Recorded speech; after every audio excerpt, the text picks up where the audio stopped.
오늘은 오순절입니다. 오순절은 부활절 이후에 오순, 사순, 오순, 이게 순자가 열흘을 이야기하거든요. 50일이 지난 시점을 오순절이라고 합니다. 그러니까 부활절이 몇째 주일까지 있다고 제가 말씀드렸어요. 부활절 7째 주일까지 77에 49 이렇게 말씀을 드렸죠.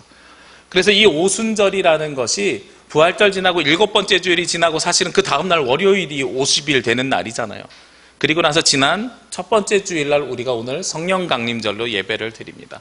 그러니까 이미 지난 시간 동안에 성경의 절기로 이야기하면 성령이 임재한 거죠. 오늘 성경에 보면 1절에 오순절 날이 이미 이름에 그들이 다 같이 한 곳에 모였더니 하면서 오순절날 예수님의 제자들이 한 곳에 다 모였습니다. 모여서 아마도 기도하고 있었을 것입니다.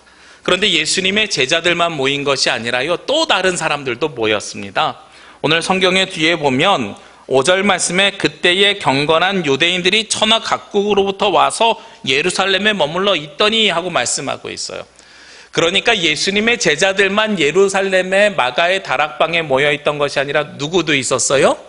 유대인들도 모여 있었습니다. 그런데 유대인들은 전국에서 모인 것이 아니라 전 세계에서 모여서 있었습니다. 왜 그랬을까? 우리가 오순절의 진정한 의미를 알면 그 이유를 알 수가 있습니다. 오순절은 성령 강림이 먼저가 아니에요. 이 당시만 하더라도 오순절에 성령 강림할 줄 알았을까요? 몰랐을까요? 몰랐었거든요. 예수님의 제자들은 성령 강림 이후에 살았던 사람들이 아니라 예수님이 죽으시고 부활하시고 승천하신 다음에 내가 너희에게 보혜사 성령을 보내주실 것이라는 약속을 믿고 모인 사람들입니다. 그런데 약속을 믿고 모였지만 그 날이 언제야 하고선 딱 결정돼 있었을까요? 아니에요. 우리가 흔히 이야기하는 것처럼 특별히 오늘 지난주에 저희 교회 주보에 공고했지요. 장로 피택을 위한 공동의회가 있습니다. 5월 31일 11시 예배 후에 있습니다. 이렇게 우리가 시간을 딱 결정될 걸 공고했지요. 성령 강림이 50일 후에 딱 임할 거야 하고 예수님이 약속하셨습니까? 아니에요. 이들은 언제 성령이 임할지 몰라서 항상 기다리는 마음으로 모여서 기도한 것이 예수님의 제자들이었습니다. 그러면 유대인들은 왜 모였을까요? 구약의 절기하고 신약의 절기를 조금 비교해 보면 좋겠어요. 구약의 3대 절기가 있습니다. 첫 번째는 6월절입니다. 두 번째는 7일절입니다. 세 번째는 초막절이라고도 합니다. 여러 가지 장막절이라고도 하고 이런 절기가 있습니다. 신약에서는 무슨 절기가 있냐면 부활절과 성령강림절이 있습니다. 자, 우리가 부활절은 언제인지 아십니까? 구약의 절기랑 매칭을 시키면 6월절이에요. 예수님께서 6월절 식사를 하셨는데 그것이 최후의 만찬이 됐고, 그리고 그날 잡혀가셔서 다음날 십자가에 달려 죽으시고 사흘 만에 부활하셨거든요. 그러니까 6월절 기간 동안이 우리로 이야기하면 무엇과 똑같아요? 부활절과 똑같아요. 근데 너무나도 기가 막히고 놀랍지 않습니까? 6월절의 절기를 생각하면은요, 부활과 동일한 맥이 통합니다. 6월이라는 말은 담을 넘었다는 뜻이거든요. 이스라엘이 출애굽을 할 때요, 모세를 통해서 애굽 바로에게 9가지 재앙을 선포했더니 그 재앙에 또 꿈쩍도 하지 않았던 것이 바로 왕입니다. 겉으로는 오케이 했지만 실제로는 안 돼라고 이야기했던 것이 바로 왕입니다.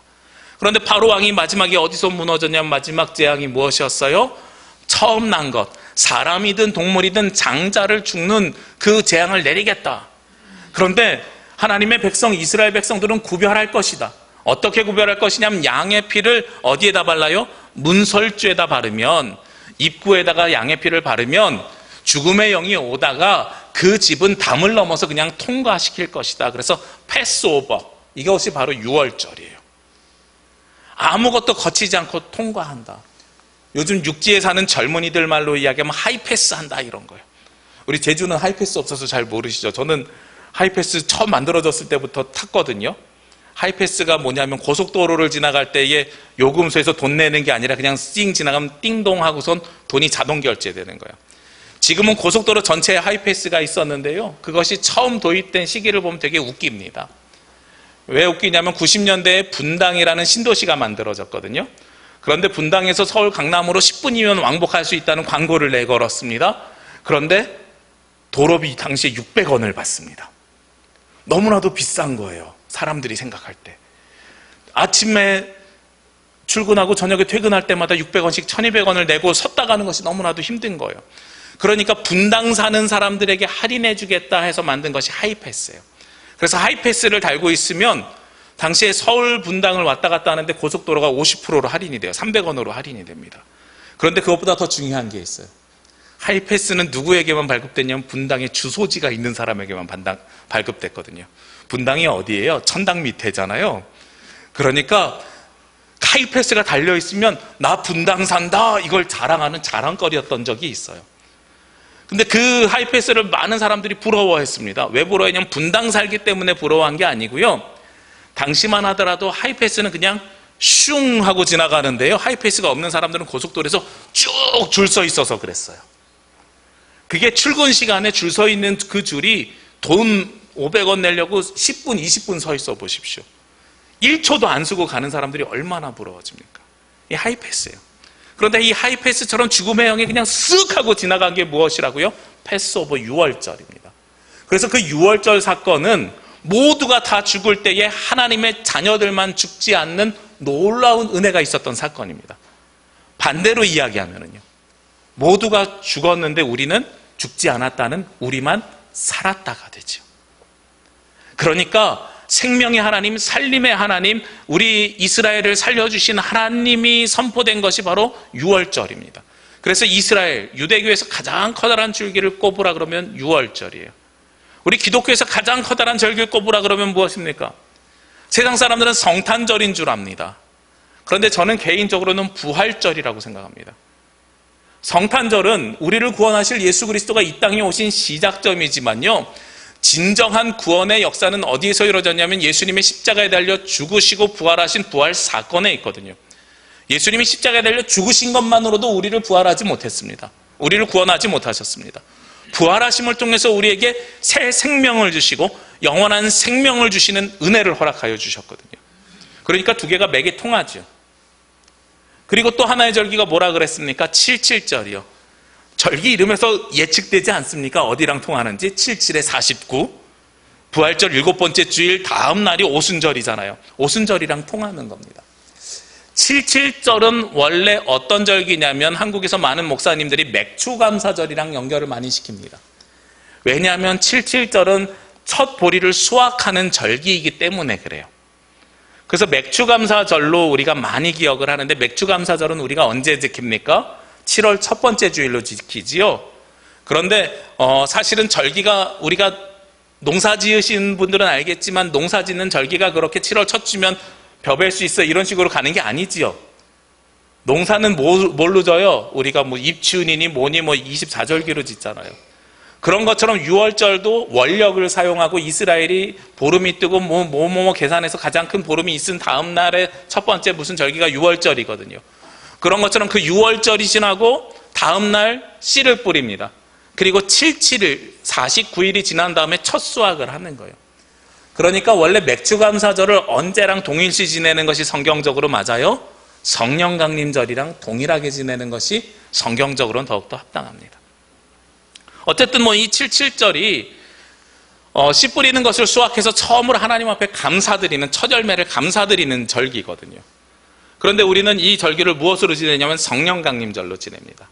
아까 말씀드린 것처럼 맥추감사절이랑 다른 것은 우리가 양력을 지키는 것이 아니라 구약의 절기도, 그리고 우리가 부활절이나 오순절도 원력을 지키기 때문에 그래요.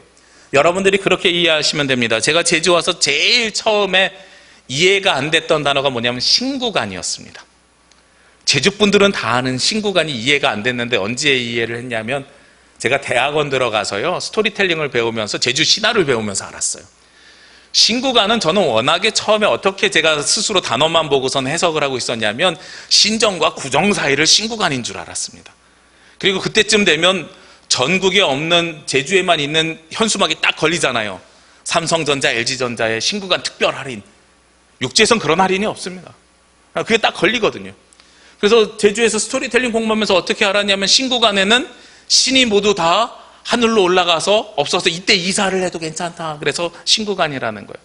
그래서 저는 신구간의 절기가 그때까지만 해도 계속 신정과 구정 사이인 줄 알았습니다. 근데 나중에 알고 보니까요, 대한이 지난 후 5일, 입춘 전 3일까지가 신구간이라는 거예요. 그러면 대한과 입춘은 계속 변하잖아요, 우리가. 그런 것처럼 6월절과 오순절도 계속 변합니다. 그래서 77절과 오순절도 끊임없이 변합니다.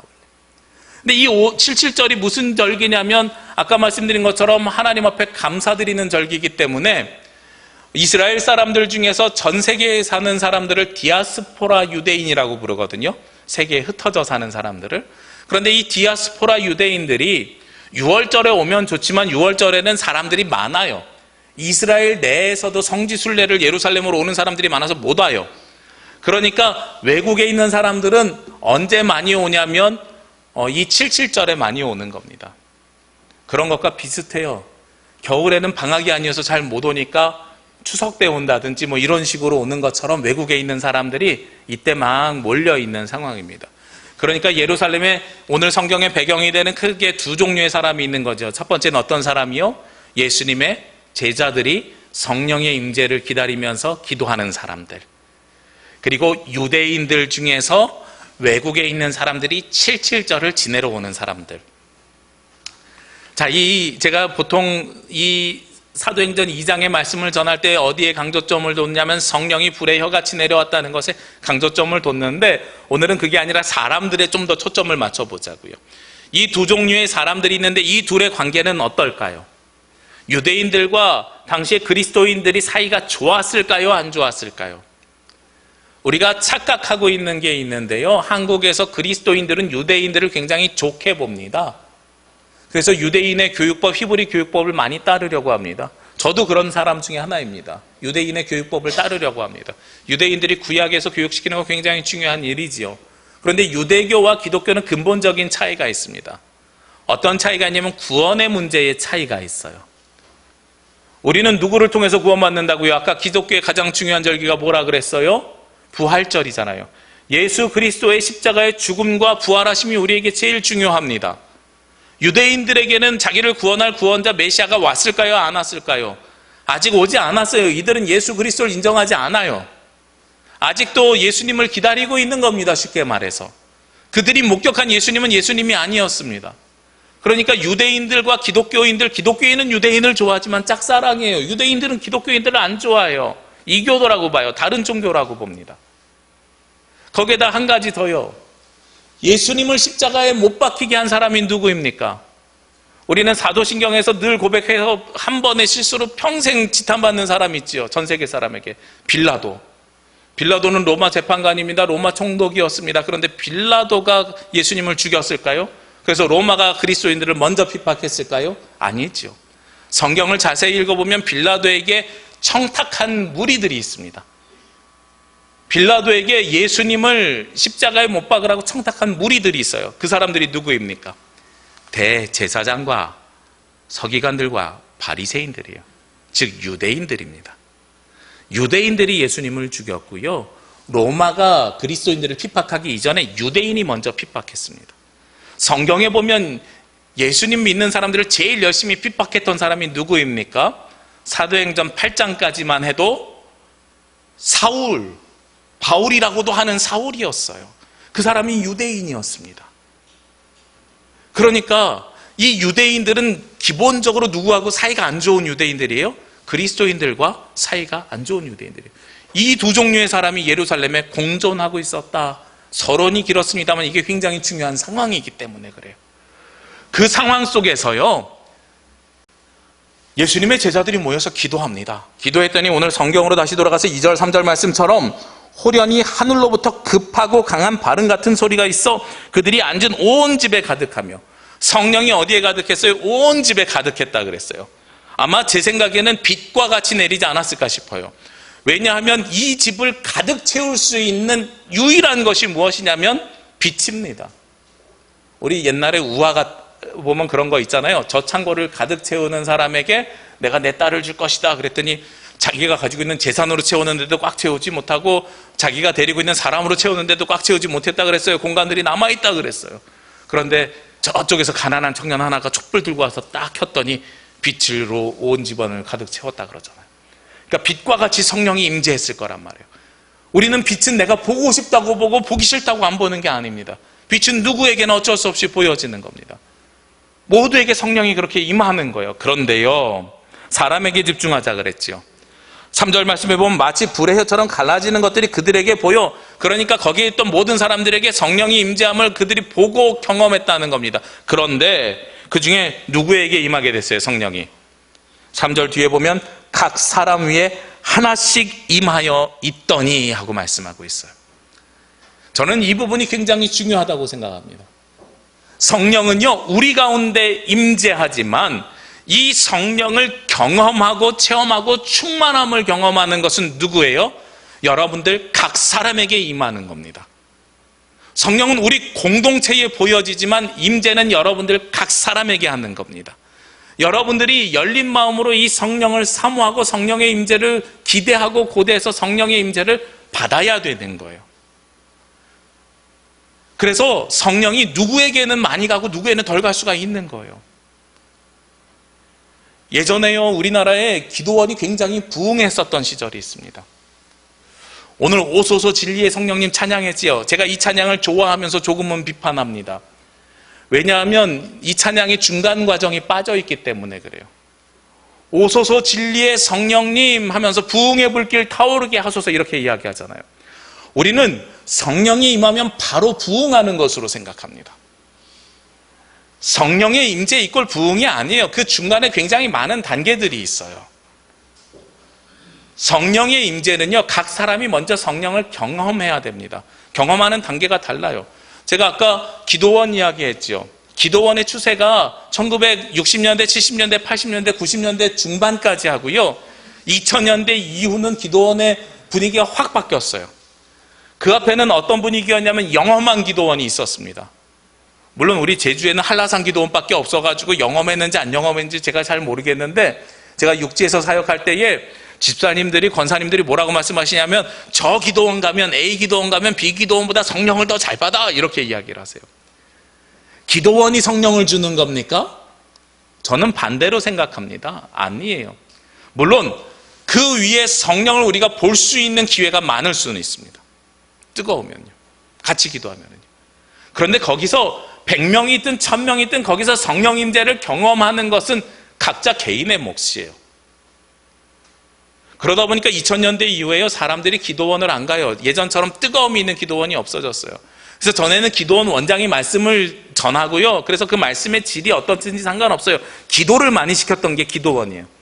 근데 요즘 기도원들 보십시오. 강남 금식기도원, 오살리 기도원, 갈멜살 기도원, 이런데 기도원들 인터넷 딱 찾아서 들어가 보잖아요. 큰 교회 목사님들을 강사로 초청합니다. 왜냐하면 기도원이 기도 중심에서 무엇으로 바뀌었기 때문에 그래요? 말씀 중심으로 바뀌었기 때문에 그래요. 그러니까 성령의 임재는 그냥 뜨겁게 기도하기만 해서 내려오는 것이 아니라요, 말씀 가운데서 성령을 사모하는 사람들에게 임재하는 겁니다. 오늘 예수님의 제자들이요, 모여서 기도만 했기 때문에 우리는 기도만 하면 되는 줄 알았을 거예요. 그런데 예수님의 제자들은 모여서 기도하기 전에 전 이해가 있어요. 예수님과 몇 년을 살았습니까? 3년을 같이 다니면서요, 직접 누구에게 말씀을 배웠어요? 예수님에게 직접 말씀 배웠어요. 저자 직강했습니다.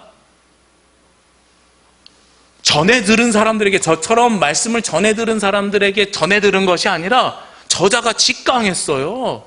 예수님이 직강해서 들은 사람들이요, 말씀으로 이미 풍성한 사람들이 말씀을 기반으로 모여서 기도했을 때에 성령의 임재가 각 사람에게 임했던 겁니다.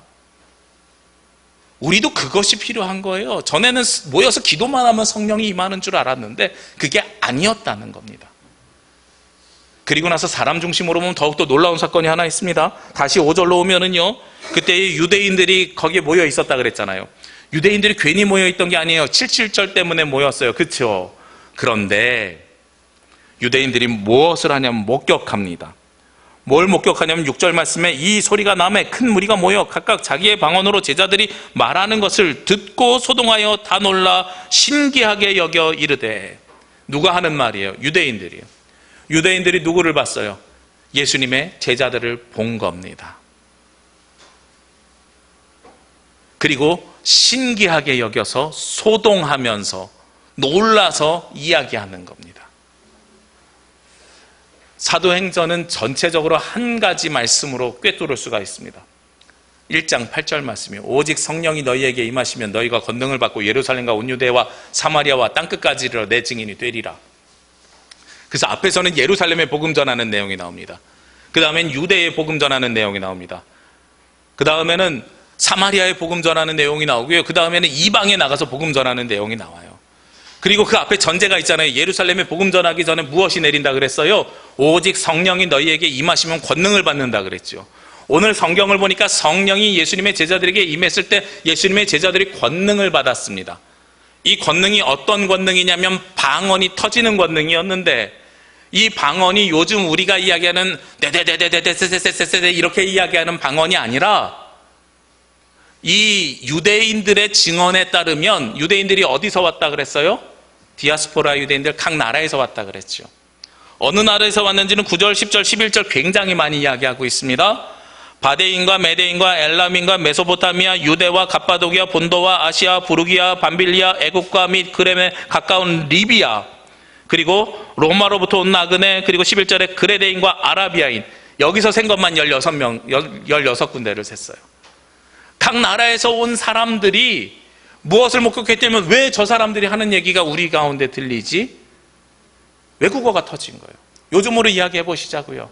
우리가 모두 서울에 모였어요. 서울에 외국인들이 왔어요. 와가지고선 사람을 보는데요, 놀라운 일이 벌어지는 겁니다. 저 사람들이 기도하는데 갑자기 말을 해요. 말을 하는데 옆에서 영어를 해요. 옆에서 중국어를 해요. 옆에서 태국어를 해요. 옆에서 인도네시아어를 해요. 뒤에서는 일본어를 해요. 이런 일이 벌어지고 있었다는 겁니다. 이게 당시에 처음에 내렸던 방언이에요. 그러니까 이 방언은 성령의 은사의 방언이 아니라 하나님께서 능력을 주시는 권능의 방언을 주신 겁니다. 왜 그랬겠어요? 그곳에 가서 복음을 전하라고 주시는 방언이죠. 저도 이런 방언 좀 받아봤으면 좋겠어요. 개인적으로 독일어 방언하고 영어 방언을 좀 받으면 굉장히 좋을 것 같아요. 이런 방언이 일어나면 너무나도 행복하지 않겠어요? 그런데 이 방언을 어떻게 쓰라고 하나님께서 주셔요? 증인 되리라. 1장 8절의 맨 마지막에 땅끝까지 이르러 내 증인 되리라. 증인 되라고 이 능력을 주시는 겁니다. 그런데 제가 이 말씀을 이번에 새롭게 보면서 더 놀란 건 뭐냐면, 이 예수님의 제자들이 성령 받아서 변했잖아요. 변한 것을 또 누가 증인이 되었어요? 유대인들이 증인이 됐어요. 아까 제가 장황하게 설명했죠. 이 유대인들과 당시 그리스도인들은 어떤 관계예요? 유대인들이 제일 무시하는 게 그리스도인이고 핍박하는 게 그리스도인인데, 누가 증인이 되고 있어요? 유대인들이 오히려 그리스도인들의 증인이 되고 있다는 거예요. 증인을 증언하는 증언자가 핍박하는 유대인들입니다. 이 얼마나 놀라운 사건이 성경 안에 벌어집니까? 이 유대인들이 볼 때 어떤 사람들입니까? 유대인들이 또 사람으로 보면 이들을 누구라고 이야기하냐면, 저 사람들은 다 어디에 있었던 사람들 아니냐 그래요. 갈릴리의 사람 아니냐 이러는 거예요. 7절 말씀 뒤에 보면, 보라, 이 말하는 사람들이 다 갈릴리 사람이 아니냐라고 이야기합니다. 이스라엘의 수도가 어디예요? 요즘하고 옛날하고 달라요. 네. 요즘은 텔라비브인가요? 뭐 그렇게 수도가 다르죠. 근데 옛날엔 예루살렘이었습니다. 예루살렘에 성전이 있었고 왕국이 있었습니다. 요즘으로 이야기하면 서울로 편하게 이야기를 할게요. 서울에 외국에 갔던 사람들이 다 모인 겁니다. 다 모여가지고요, 한 사람을 봅니다. 어떤 사람을 보냐면, 제가 인상 깊게 봤던 드라마 한 장면이 여기에 적용되면 되게 좋을 것 같은데, 인상 깊게 봤던 드라마가 응답하라 1994라는 드라마거든요. 제가 그 드라마를 인상 깊게 봤던 이유가, 응답하라 1994가 1994년 서울 지역의 대학생들의 문화를 그린 드라마예요. 제가 그 다음에 대학을 들어갔거든요. 그 드라마의 첫 장면은 서울에서 태어난 한 여학생을 어떤 배경으로 하냐면, 당시에 연대와 고대가 농구를 하는 장면으로 나옵니다. 우리가 흔히 이야기하는 연고전, 고연전. 신촌에서는 후라메디 연고 주세요 그래야 되고, 안암동에서는 후라메디 고연 주세요 그래야 돼요. 연고 주세요 그러면 너 연대 사람이지 하고 막 혼나요. 네, 그런 것처럼 고연전, 연고전 되게 중요합니다, 걔네들은. 그 장면이 처음으로 딱 나와요. 그리고 그 해가 어떤 기억이 있는 해냐면, 대학생 팀이 농구 대잔치에서 처음으로 실업팀을 두르고 우승한 해입니다. 그렇게 해서 서울이 배경으로 나오고요. 또 한 친구가 나옵니다. 호남 지역, 전라도 지역 출생 학생인데 그 친구가 서울역에 처음 딱 내려요. 그러면서 쪽지 하나를 가지고 있습니다. 엄마가 하숙집을 친구를 통해서 아는 아줌마를 통해서 잡아줬는데 서울을 처음 온 친구인 거예요. 서울역 앞에 딱 내려서 두리번거리면서 세상을 봅니다. 그러면서 사투리를 쓰면서 이야기하는 거죠. 아따 못하냐, 왜 이렇게 복잡하다냐, 나는 전철을 한 번도 본 적도 없는데 전철 어디서 타? 이러고 있는 모습이 나오는 거예요. 성경에서 나오는 갈릴리는요, 서울과 같은 곳이 아니고요, 우리로 이야기하면 저 먼 곳 시골의 어촌 농촌입니다. 오죽하면 예수님의 제자 중에 한 사람이 갈릴리에서 뭐 하던 사람이에요? 물고기 잡던 사람이 1등 제자 베드로가 됐잖아요. 그러니까 갈릴리라고 하는 것은 시골 사람이에요. 공부를 배우지 못했어요. 그리고 가장 가난한 지역의 사람들이에요. 교육의 혜택도 받지 못하고 물질적인 혜택도 없고 중심문화하고는 가장 떨어져 있었던 사람들이 갈릴리 사람들입니다. 그러니까 외국물 먹고 온 유학파의 유대인들이 서울에 와서 볼 때에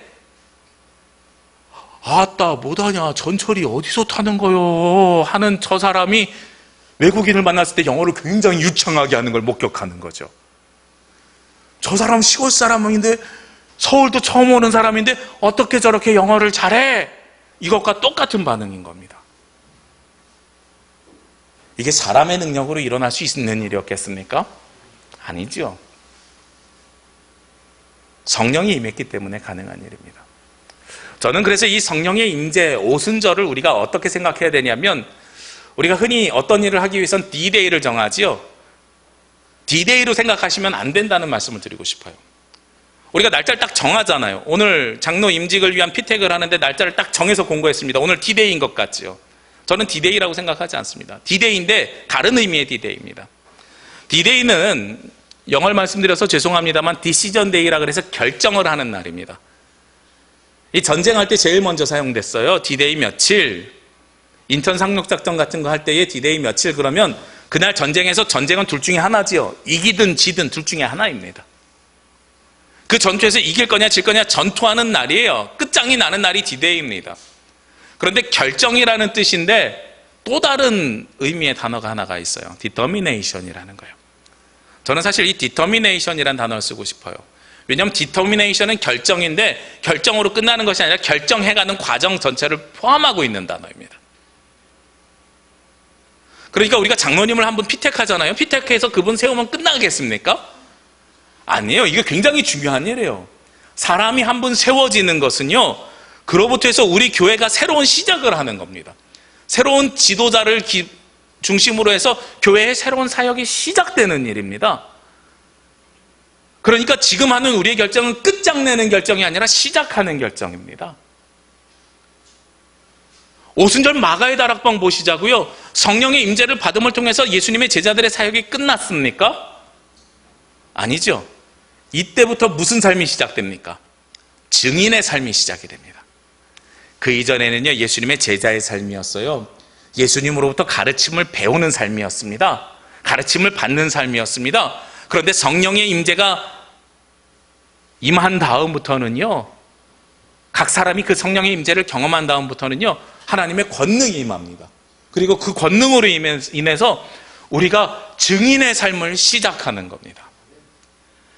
예수님을 아는 그리스도인에서요, 예수님을 믿고 증언하는 그리스도인으로 변화되는 사건이 성령 강림의 사건입니다.